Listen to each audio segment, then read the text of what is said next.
Hoje o Livres lança uma nota técnica sobre a reforma tributária. A gente tem que simplificar a cobrança de impostos sem aumentar a carga da cobrança. Enquanto isso, continua debandada na equipe econômica do governo. A liberdade de escolha educacional avança no Distrito Federal e o combate ao abuso sexual infantil precisa de política pública séria. Vamos falar sobre tudo isso com participações de Rafael Richer, Renan Pierre, Júlia Lucy, Isabela Patriotti e ainda conhecer um pouco mais a líder Livres Marina Zoniz. Veja agora o Livro de Notícias.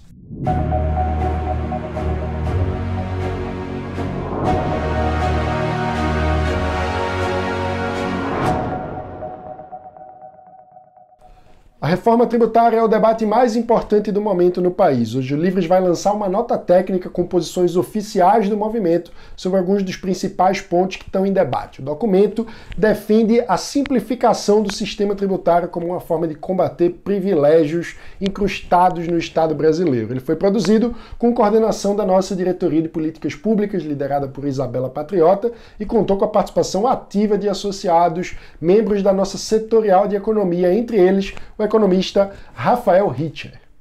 O governo está propondo uma reforma do sistema tributário feita em várias etapas. A ideia é substituir o PIS/COFINS por uma contribuição chamada CBS. O PIS/COFINS é uma legislação incrivelmente complexa, ela tem mais de 2.000 páginas e gerou uma judicialização enorme.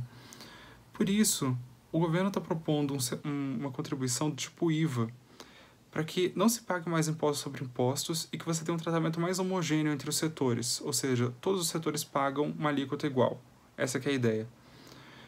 Um ponto que a gente notou é que a alíquota igual está sendo de 12%, e ela é muito alta. Vários economistas vêm notando que 9% já seria uma alíquota razoável para tudo.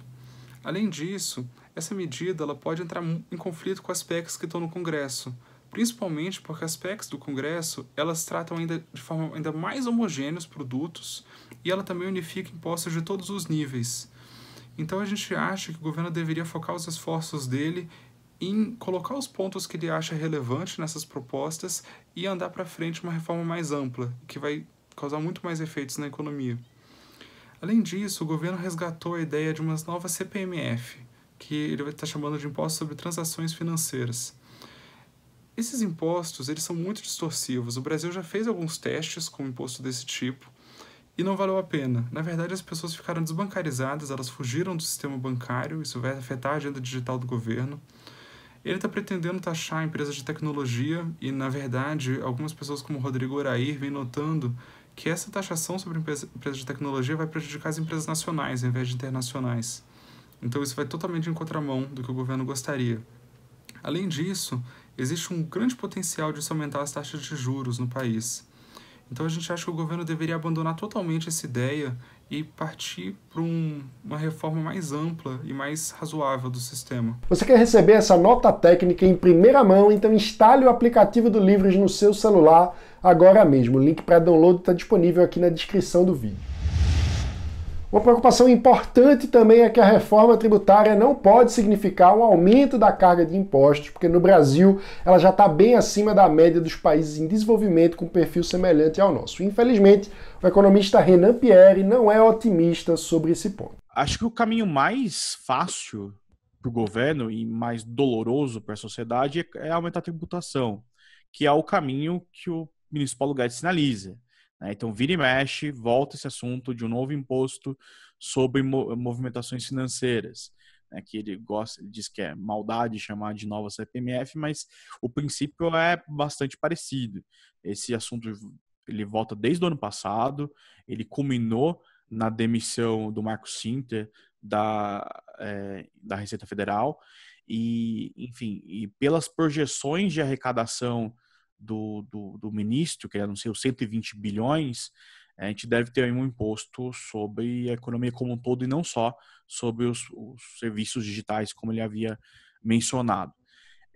Ele disse que vai desonerar a folha como contrapartida, para que não tenha aumento de carga tributária, mas isso é bem limitado. Quer dizer, a gente sabe que a arrecadação na folha é muito maior do que uma alíquota pequena de CPMF traria. Então, o que provavelmente deve acontecer, ou a intenção do governo é de fato criar esse novo imposto, mas a questão da folha a gente tem que ver com o pé atrás. Acho difícil, num momento como esse, o governo abrir mão de tributos, né? Precisa nunca mais do que nunca de dinheiro e até mesmo de mudança nas alíquotas do imposto de renda, né? A minha primeira expectativa, posso estar enganado, tomara que esteja, é que o governo vai criar o imposto e praticamente não compensar isso de maneira alguma. A gente teria aumento de carga tributária mesmo. Em meio a todo esse debate, a debandada continua. Ontem foi anunciada a saída de mais um secretário do Ministério da Economia, dessa vez Vladimir Teles, subsecretário de Política Macroeconômica. Segundo o próprio Ministério, dessa vez a decisão foi motivada por razão familiar. De toda forma, é mais um membro original da equipe do Guedes a não resistir no governo. Renan Pierre também comentou com a gente o que significa a debandada que estamos vivendo. O governo Bolsonaro se elegeu com uma proposta de agenda econômica de reformas, né, consolidada no ministro Paulo Guedes, e a equipe econômica foi montada com esse intuito.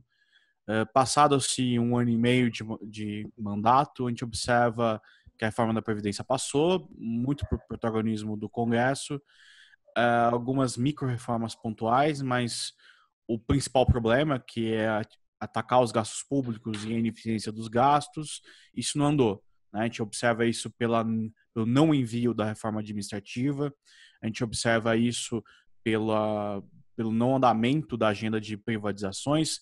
O ministro Paulo Guedes prometeu durante a campanha 1 trilhão, né, de privatizações e nada disso aconteceu. A pandemia também não ajudou, o contexto é mais difícil, né, a gente tem mais demanda por gastos sociais do que antes, uma queda relevante na arrecadação, então acho que um desgaste que, de certa forma, já era previsto entre as áreas mais ideológicas do governo, as áreas mais vinculadas a um pensamento mais estatista e essa agenda liberal, esse desgaste já era, de certa forma, previsto, isso foi antecipado para agora e, infelizmente, acho que é uma coisa ruim, a gente não conseguiu passar muita coisa, né? A gente continua o problema fiscal, né, que já ocorre há vários anos, que foi responsável pelo aumento da instabilidade política na época do governo Dilma, que acompanhou o governo Temer, agora está pior do que nunca, né? A gente atinge aí quase 100% do PIB de dívida bruta e as perspectivas de novas reformas não são muito boas, exceto aquelas que o Congresso comprou, por exemplo, a reforma tributária. Uma importante bandeira do Livres é a liberdade de escolha educacional, e tem um projeto sobre isso avançando no Distrito Federal, graças ao empenho de um integrante da bancada da Liberdade, a deputada Júlia Lucy. Você sabia que hoje no Brasil não é assegurado às famílias o direito de escolher o melhor gênero educacional aos seus filhos? Nós vivemos sob um verdadeiro monopólio do Estado na educação. Seja na esfera pública ou na privada, as crianças de 4 a 17 anos devem necessariamente estar matriculadas no sistema tradicional de ensino. Acontece que o país ratificou o Pacto de Direitos Humanos e tratados internacionais como de direito econômico que estabelece como prioridade às famílias a escolha pelo melhor gênero educacional aos seus filhos. O Supremo disse que para o exercício desse direito é necessário haver lei. E o Distrito Federal está na iminência de ser a primeira unidade da federação a garantir esse direito tão básico às famílias brasilienses. O nosso mandato batalhou muito e fez com que o governo do Distrito Federal encaminhasse o projeto de lei à Câmara Legislativa, regulamentando o tema. A gente sabe que muitas famílias fazem a escolha pela educação domiciliar porque entendem que essa é a melhor maneira de educar os seus filhos. E a nossa prioridade deve ser essa: educação de qualidade para todos, seja organizada pelos pais, seja feita em escola privada, seja feita em escola pública. Hoje nós faremos a discussão da constitucionalidade do tema. Acompanhe nas nossas redes sociais e participe conosco. Estamos prestes a fortalecer a liberdade de escolha no nosso país e a garantia de educação de qualidade aos nossos cidadãos.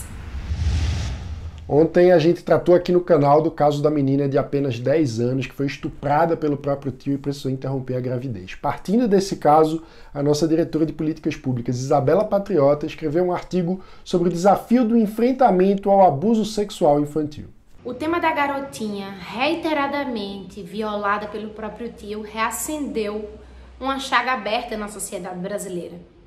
Somos um dos países que mais estupra suas crianças e seus adolescentes. Segundo dados de 2019, referentes ao ano de 2018, tivemos quase 70 mil estupros no Brasil. Quase 60% desses estupros foram cometidos em meninas com menos de 14 anos. Ou seja, todas elas sujeitas do estupro de vulnerável. Ou seja, qualquer relação sexual com menor de 14 anos do Brasil é estupro de vulnerável. Então nós estamos diante de um cenário caótico. E como vem se comportando as autoridades competentes na área? O Ministério da Mulher, dos Direitos Humanos e da Família, representado pela ministra Damares, vem incentivando políticas de abstinência sexual. Mas a abstinência sexual não endereça casos de estupro, já que não há consentimento, não se trata de uma relação consensual. Então, enquanto não endereçarmos políticas públicas adequadas em nível de educação sexual para crianças e adolescentes, educação sexual para pais em situações de vulnerabilidade educacional e de acesso à informação, nós vamos reiteradamente ver o caso dessa garotinha se repetir. E ao que parece, ao que ficou muito claro, a sociedade brasileira não está preparada, disposta e aberta para enfrentar as soluções que a lei já dá, caso nós cheguemos a essa situação tão abjeta, que é a situação de uma gravidez de uma criança vítima de estupro. Então a sociedade brasileira tem que pensar e refletir. Essa é a situação que nós queremos enfrentar? Nós precisamos implementar políticas públicas de educação sexual, de prevenção de aborto, de esclarecimento. E isso passa pela abertura social. E agora vamos até Santos conhecer um pouco mais da nossa líder Livres, Marina Zones. E eu não sei vocês, mas eu fiquei chocada quando eu descobri que o Brasil está nos últimos lugares do ranking de liberdade econômica do Heritage Foundation, atrás até mesmo de países como o Paquistão e o Afeganistão, que são 2 dos piores países do mundo para ser mulher. Se metade da população desses 2 países tem extrema dificuldade ou simplesmente não consegue entrar no mercado de trabalho e assinar contratos, e a gente é menos livres do que eles, tem alguma coisa errada. E eu acho que a gente precisa mudar isso. Esse foi o Livres Notícia de hoje, e não se esqueça, deixa aqui o seu like, se inscreva no canal e ative o sininho para não perder as notificações. Como você sabe, de segunda a sexta-feira, o Livres Notícia traz para você os principais destaques do dia para quem defende a liberdade por inteiro. Obrigado e até a próxima.